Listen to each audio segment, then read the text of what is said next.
Hello friend, आज हम पढ़ेंगे ईएसआर टेस्ट के बारे में।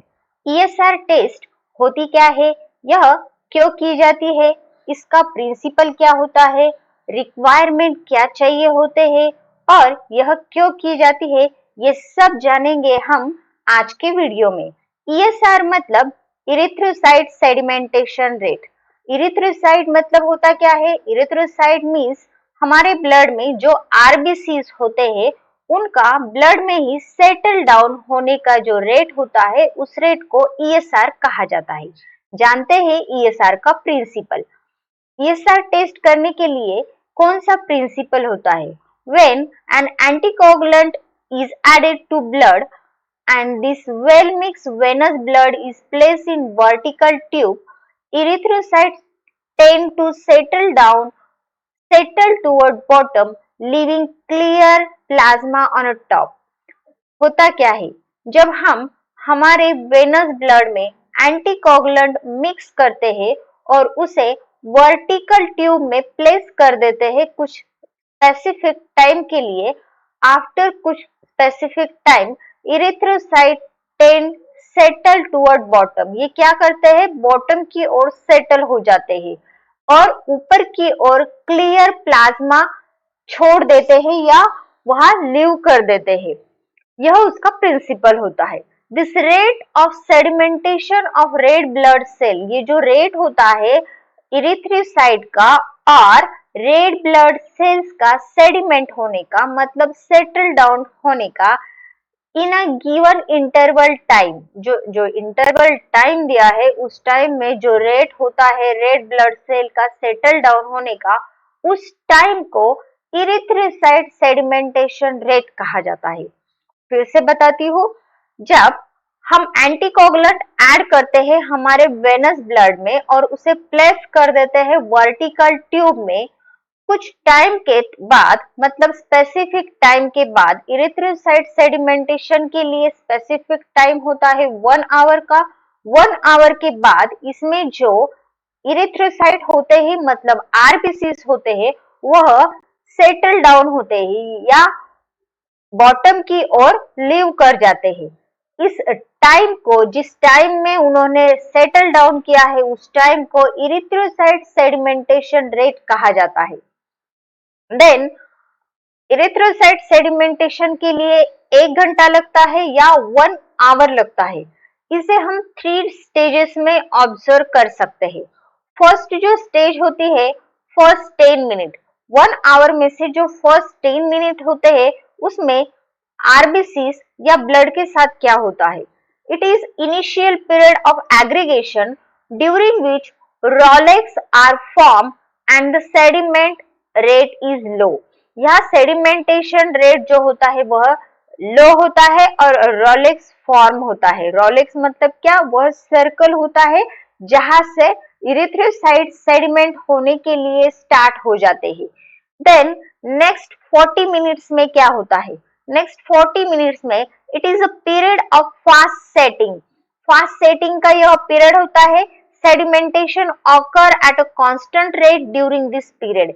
इस पीरियड में सेडिमेंटेशन जो होता है आरबीसीज का वो कांस्टेंट रेट में होता है। देन थर्ड जो पीरियड होता है वह लास्ट 10 मिनट्स का होता है या उससे ज्यादा पीरियड।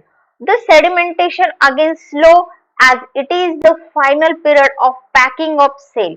यहाँ सेडिमेंटेशन जो होता है वह स्लो हो जाता है क्योंकि यहाँ ब्लड सेल जो होते हैं उनकी पैकिंग स्टार्ट होती है at a bottom of tube. Tube के बॉटम में क्या होता है? पैकिंग होती है, इसलिए इस पीरियड में सेडिमेंटेशन लो हो जाता है। यह 3 पीरियड से आउट ऑफ 1 आवर जिसमें हम सेडिमेंटेशन रेट काउंट करते हैं, क्या होता है? फर्स्ट 10 पीरियड में एग्रीगेशन होता है या रोलेक्स फॉर्म होता है सेडिमेंटेशन रेट के अंदर और सेडिमेंटेशन रेट जो होता है वह लो होता है। सेकेंड पीरियड में क्या होता है? सेकेंड स्टेज में नेक्स्ट 40 मिनट्स में यहाँ सेडिमेंटेशन जो होता है वह फास्ट होता है और कांस्टेंट पीरियड में होता है। देन थर्ड स्टेज में क्या होता है? नेक्स्ट 10 मिनट जो होते हैं वहां सेडिमेंटेशन जो होता है वह स्लो हो जाता है क्योंकि वहां पैकेजिंग ऑफ द सेल होती है at the bottom of the tube. Then next देखते हैं इंक्रीज ईएसआर। हम ESR काउंट करते हैं उसमें कभी कभी ESR इंक्रीज हो जाता है, नॉर्मल रेंज से ज्यादा हो जाता है या नॉर्मल रेंज से कम भी होता है, उसे डिक्रीज ESR कहा जाता है। इंक्रीज ESR क्यों होता है? इंक्रीज ESR, किसी भी पेशेंट में अगर एनीमिक कंडीशन है तो उसके ब्लड में ESR इंक्रीज हो सकता है। एनीमिया मतलब क्या? हमारे ब्लड में जो HB की लेवल होती है वह बहुत ही लो हो जाए तो उस पेशेंट को एनीमिक पेशेंट कहा जाता है, और उस पेशेंट में ब्लड जो है बहुत ज्यादा सेटल डाउन होता है, उनका ESR बहुत आता है, इंक्रीज हो जाता है, नॉर्मल लेवल से ज्यादा हो जाता है। Anaemia increases ESR because the change in erythrocyte। क्यों होता है ESR इंक्रीज? क्योंकि इरेथ्रोसाइट और प्लाज्मा रेशो में चेंज होता है, फेवर्स रोलेक्स फॉर्मेशन, जो रोलेक्स फॉर्मेशन के लिए फेवर करता है। रोलेक्स होता क्या है? It is aggregation of RBCs together due to their discoid shape. उनके डिस्कॉइड शेप की वजह से, RBCs की डिस्कॉइड शेप की वजह से RBCs का क्या होता है? एग्रीगेशन होता है। उस एग्रीगेशन को रोलेक्स फॉर्म कहा जाता है। या जो ब्लड होता है उसके अपर लेवल में एक डिस्क शेप स्ट्रक्चर फॉर्म होता है, जहां RBCs एक साथ आ जाते हैं, उन्हें रोलेक्स फॉर्मेशन कहा जाता है। रोलेक्स एनीमिक कंडीशन में फास्टली फॉर्म होता है। Rolex have a decrease surface area and accelerate ESR। ये क्या करता है? डिक्रीज सरफेस एरिया करता है और एक्सेलरेट ESR को इंक्रीज कर देता है। देन नेक्स्ट कंडीशन है जहां ESR इंक्रीज होता है, increase level of fibrinogen. Fibrinogen की लेवल अगर इंक्रीज हो रही है तो भी ESR इंक्रीज हो सकता है। It decreases the negative charge of erythrocyte. ये क्या करता है? डिक्रीज करता है नेगेटिव चार्ज ऑफ इरिथ्रोसाइट का। So RBCs tend to remain apart, RBCs remain apart रहते हैं and this promote formation of rouleaux. ये क्या करता है? रोलेक्स फॉर्मेशन को प्रमोट करता है, मोटिवेट करता है कि रोलेक्स फॉर्म हो एंड इंक्रीज ESR। इससे इंक्रीज होता है ESR में। देन नेक्स्ट कंडीशन है immunoglobinogen. Immunoglobin increase antibody level in a blood, increase ESR। हमारे ब्लड में अगर एंटीबॉडी इंक्रीज हुए हैं फिर भी हमारे अंदर ESR इंक्रीज होता है। देन नेक्स्ट कंडीशन है जहां ESR इंक्रीज आता है, इंक्रीज कोलेस्ट्रॉल लेवल। बॉडी में, ब्लड में कोलेस्ट्रॉल की लेवल अगर इंक्रीज हो रही है फिर भी हमारा ESR इंक्रीज होता है। Then rheumatoid arthritis. Rheumatoid arthritis यह एक जॉइंट पेनिंग की कंडीशन है। इस कंडीशन में भी ESR इंक्रीज होता है। देन नेक्स्ट है क्रॉनिक इन्फेक्शन। किसी पेशेंट को या पर्सन को अगर क्रॉनिक इन्फेक्शन हो, क्रॉनिक मतलब बहुत दिन से उसे किसी बात का इन्फेक्शन है, तो उस कंडीशन में भी ESR इंक्रीज होता है। Then carcinoma. कार्सिनोमा मतलब किसी भी चीज का अगर कैंसर हो, किसी भी कैंसर, किसी भी टाइप का कैंसर, ब्लड कैंसर है, देन ल्यूकोसाइट कैंसर है, देन कंडीशन हो सकती है ब्रेस्ट कैंसर है, उस कंडीशन में भी ESR इंक्रीज आता है। देन लास्ट कंडीशन है that is the tissue destruction and other diseases. कुछ और भी डिसीजेस है या टिश्यू डिस्ट्रक्शन हो रहा है फिर भी हमारा ESR इंक्रीज आता है। देन नेक्स्ट कंडीशन है डिक्रीज ESR। किस कंडीशन में ESR डिक्रीज होता है या कम होता है? डिफाइब्रिनोजेनेशन। डिफाइब्रिनोजेनेशन मतलब removal of fibrinogen decrease ESR।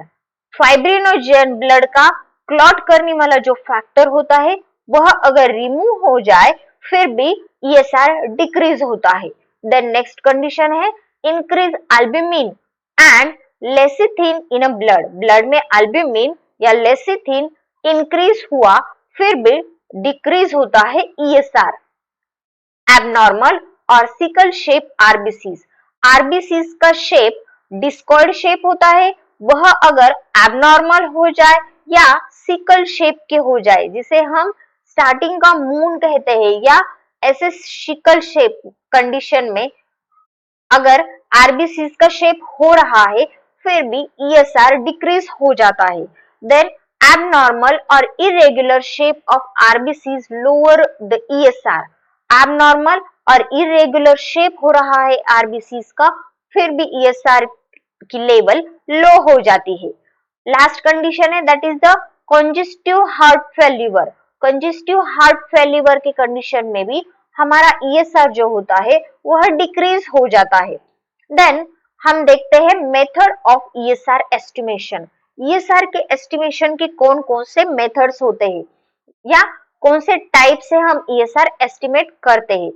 इसमें फर्स्ट टाइप है that is the Westergren method. Westergren method for ESR estimation is widely used method. यह हमेशा यूज की जाने वाली मेथड है जिसका नाम है Westergren method.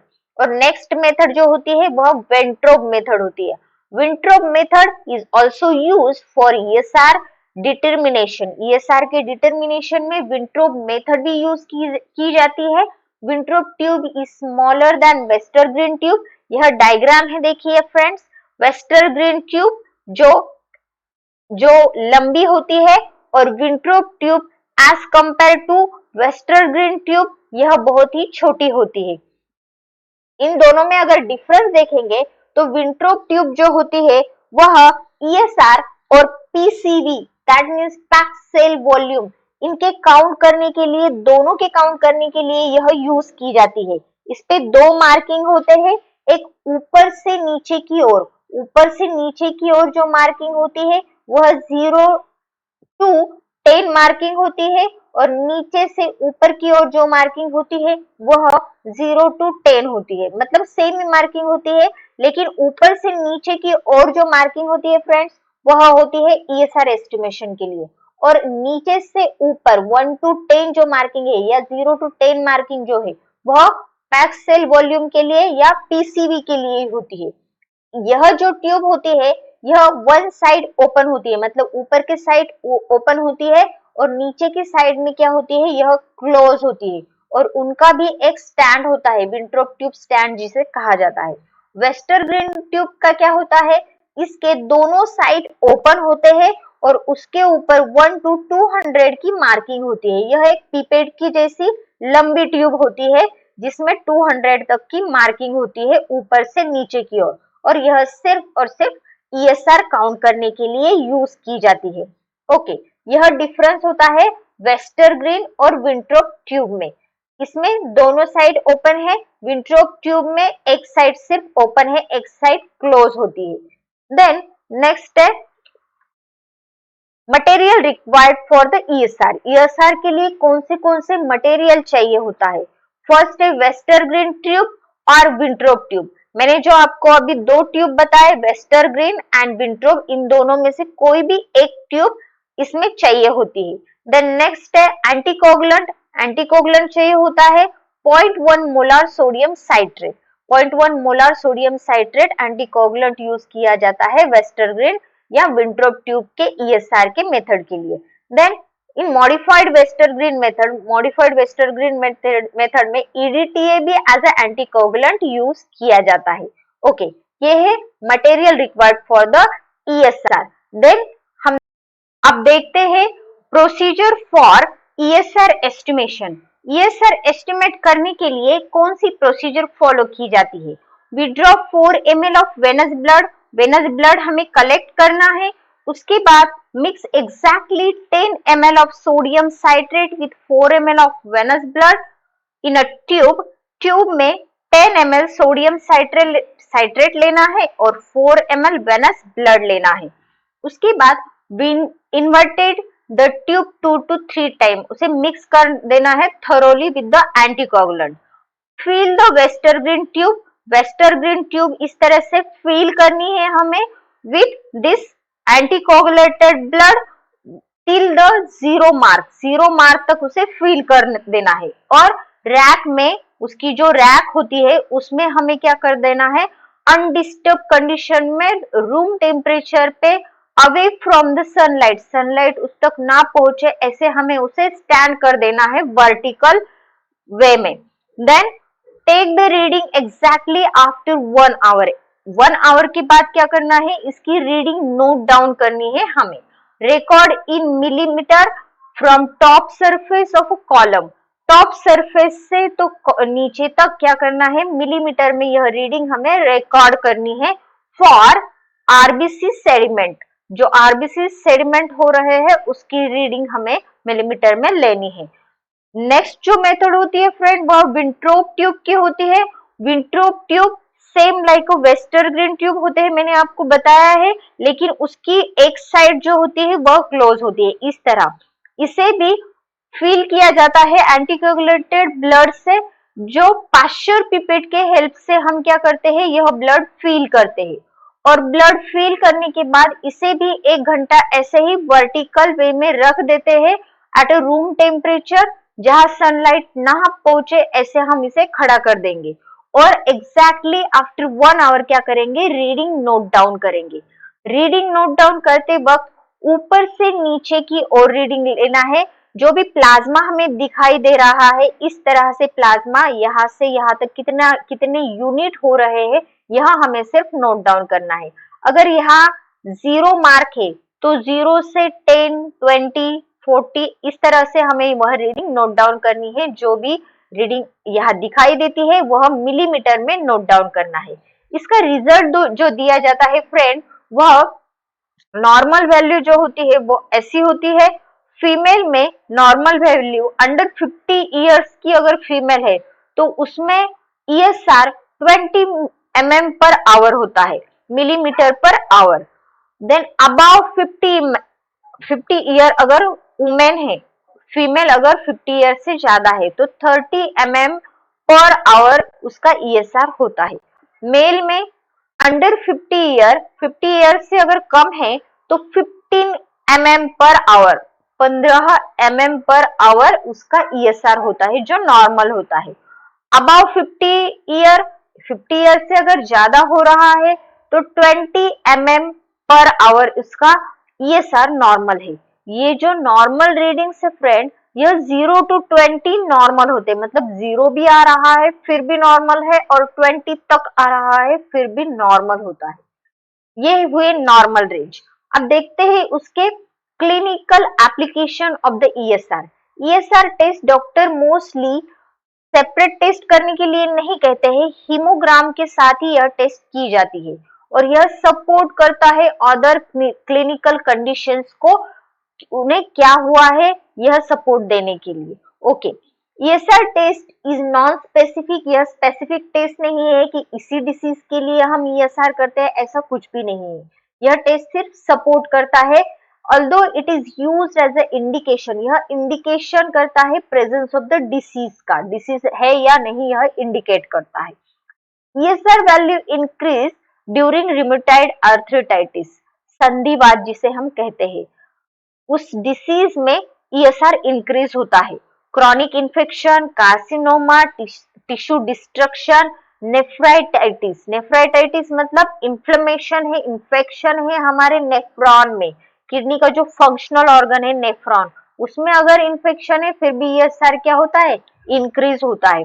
Then during pregnancy, pregnancy में ESR इंक्रीज होता है moderately from the 10th to 12th week, 10 to 12th week तक क्या होता है, उससे ज्यादा ESR इंक्रीज हो जाता है। And return to normal after delivery, delivery के बाद यह नॉर्मल हो जाता है आफ्टर प्रेगनेंसी और आफ्टर डिलीवरी।